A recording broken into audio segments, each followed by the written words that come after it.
දෙවියන්ගේ සැලසුමයි පාවුල දෙවියන් විසින්ම පිහිටුවන ලදී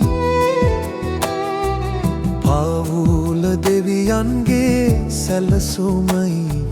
පාවුල දෙවියන් විසින්ම පිහිටුවන ලදී පාවුල ශුද්ධ වූ ප්‍රිත්වයේ අභිමතයයි පාවුල සමාජයේ පදනමයි පාවුල සමාජයේ පදනමයි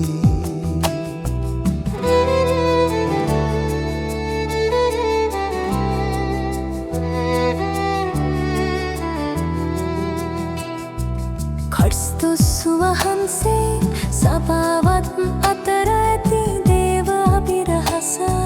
ස්වාමි පුරුෂයා සහ බිරිඳ එහි ඡායාවයි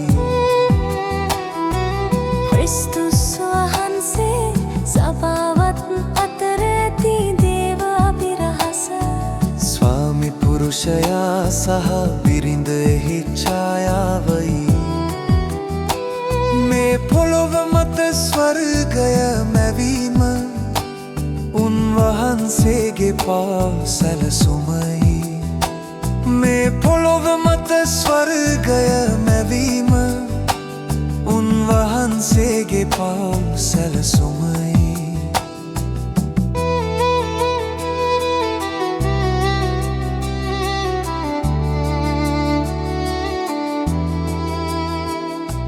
අතීතයේදී පුරුෂයෙකු සහ ස්ත්‍රියෙකු ලෙස දෙවියන් වහන්සේ මිනිසාව මවා වදාළසේක අතීතයේදී පුරුෂයෙකු සහ ස්ත්‍රියෙකු ලෙස දෙවියන් වහන්සේ මිනිසාව මවා වදාළසේක ඔවුන් මින් මතු දෙදෙනෙකු නොව එකම එක් මාංශයක් වන්නේය ඔවුන් මින් මතු දෙදෙනෙකු නොව එකම එක් මාංශයක් වන්නේය කිතුණු පවුල යනු දෙදෙනෙකු පමණක් නොවේ තුන් පටනූලක් කිසිදා කැඩී නොයයි එක් අයෙකුගේ දහසම් ජයගන්නේ නම්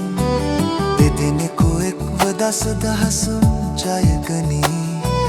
දෙක්කොයෙකුගේ දහසම් ජයගන්නේ නම්